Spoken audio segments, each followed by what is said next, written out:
It's going. No. All right. So I've been trying to get this video out for a while. I wanted to focus a little bit on some foundational skills again because I realized I've been making a lot of these videos intended for my students, people I have worked with already and know most of what I'm talking about. So I'm going to start some more talking about foundational skills and everything I'm putting into them. So if you are unfamiliar with what I'm doing, I'll break that down a little bit more for you. So for this one, let's focus, because remember, we have our 3 pillars of fence, right? Our 3 pillars of fence. Footwork, balance, sword work. Now, balance, sword work, footwork, all of these tie together and make a 4th pillar, if you will, where we're trying to combine them into one intention, all right? But I say that because I want to tell you, whenever we're working on one of these aspects, it's not like we forget the others. We're still working on the other aspects, but we might emphasize one. Right? So on that note, we're going to be emphasizing today footwork. Let's go back to some basics. Get our feet real nice and good. So if you have a sword or something to help you mime a sword, it's always better if you're practicing sword fighting to get something to remind you about it. The more you forget it while you're training, the more you'll forget it when you're fighting, right? Practice harder than you play. You might have heard that term before. Or cry in the dojo, laugh on the battlefield. There's a bunch of versions of it. The idea is just to make sure when you're training, you don't forget stuff. That way, when you get out and have to do it, you already remember. We've gone over our stance, how wide I like you to be. And again, your body is going to be different than my body, so you got to find the one that's good for you. But key notes here. Our front foot faces our opponent directly, straight on. Our back foot is at a 90-degree angle. 90, right? 90 or less. It can go a little forward. I do not recommend going backward. This puts strain on the knee. Some people that feels comfortable for, and if it has no impact on your knees and it works for you, I'm not telling you you can't. I know fighters that do it. I'm just telling you from a general standpoint that I don't recommend it. It causes pressure in certain areas that for most people it doesn't pan out well. So try to be at the 90 or less. A little forward's all right, okay? So we have our slightly wider than shoulder width. We have our knees a little more than comfortably bent, right? Right here is comfortable for me. I could stand here all day and it ain't that big a deal. Right here is a little strenuous for me, but in an exercise way. And I can really tell it today because I did legs and now I'm feeling it, right?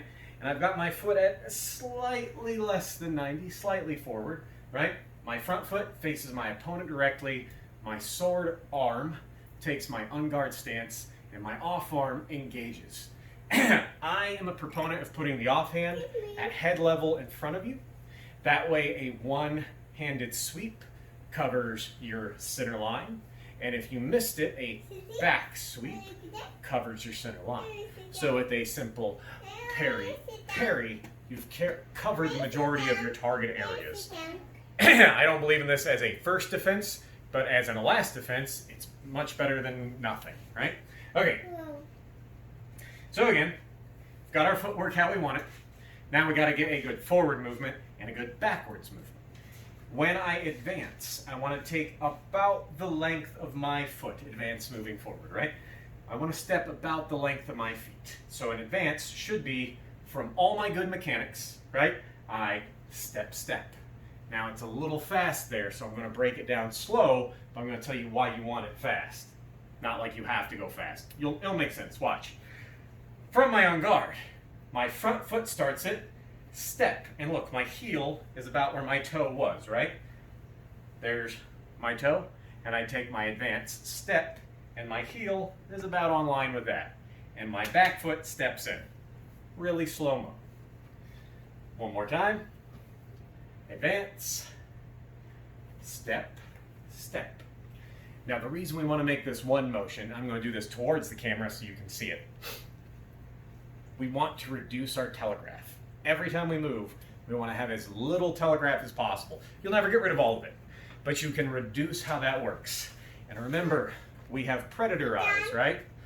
Predator eyes pick up side motion really well, but they do not pick up straight motion very well at all, because if you're the predator, you're not worried about things coming at you, you're worried about things moving in your periphery more.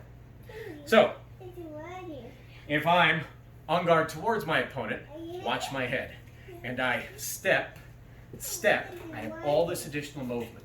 My head moves, my hips move. You can see a lot of it because I'm moving it so slow and so broken, it has this staccato bump to it. Bump, bump. That is a telegraph that you want to avoid. So what you want to make sure you do is you make this movement nice and smooth with my good footwork here. You want to make a nice smooth movement of step, step. Now let me show it to you forward so you can see how little telegraph it shows. When you make a fluid forward movement with a step, step, that has so little telegraph because of the amount of additional movement I get rid of. I don't bob, I don't weave, I don't duck. I don't have a step, I don't have a jerk in it where this like step, plant. I'm able to make smooth motions, right? My feet stay about the same distance, allowing me to go either direction as quickly as I began that direction. So we know going forward, step, step. Backwards, the same move in reverse, step, step. Now let me break the backwards one down, we'll retreat down a little more. I'm going to bring my back foot back, forward leg, forward. So in slow motion, step, step, right? Full speed, step, step. Advance, step, step. Retreat, step, step. Now let me show you with the camera. If I'm staggering this motion, moving slow, step, step. There's a lot of additional movement. If I'm doing it smooth with my step, step, almost none. Same thing in reverse. Step and my everything shifts. I even leave my center, right? Step. Fluid motion. Step, step. Step, step. Step, step. Now you want to build a solid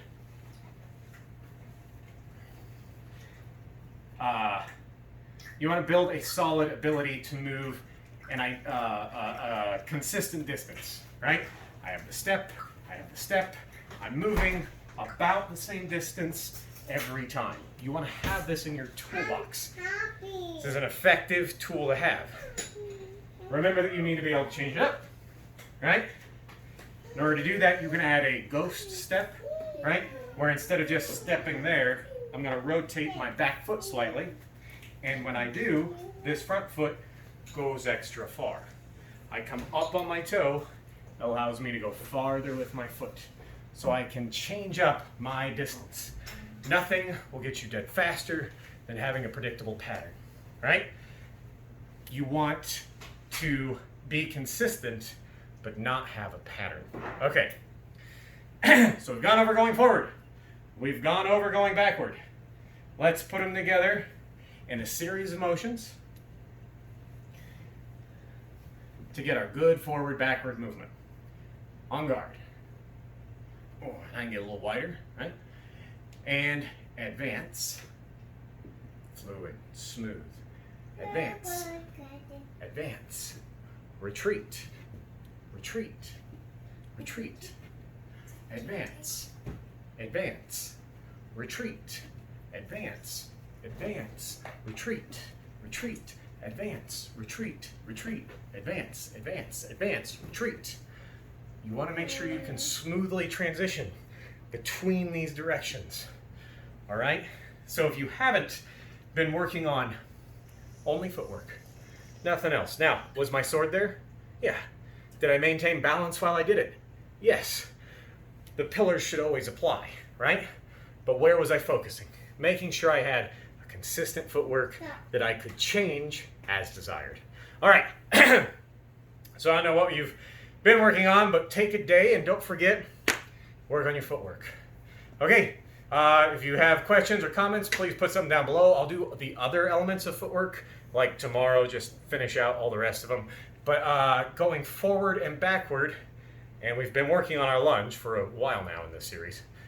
Going forward, backward, having that solid lunge is like bread and butter fighting, right? We need this if we're going to be good in a fight, in my opinion. Okay, your questions help me make more videos, so please ask. Put something in the comments.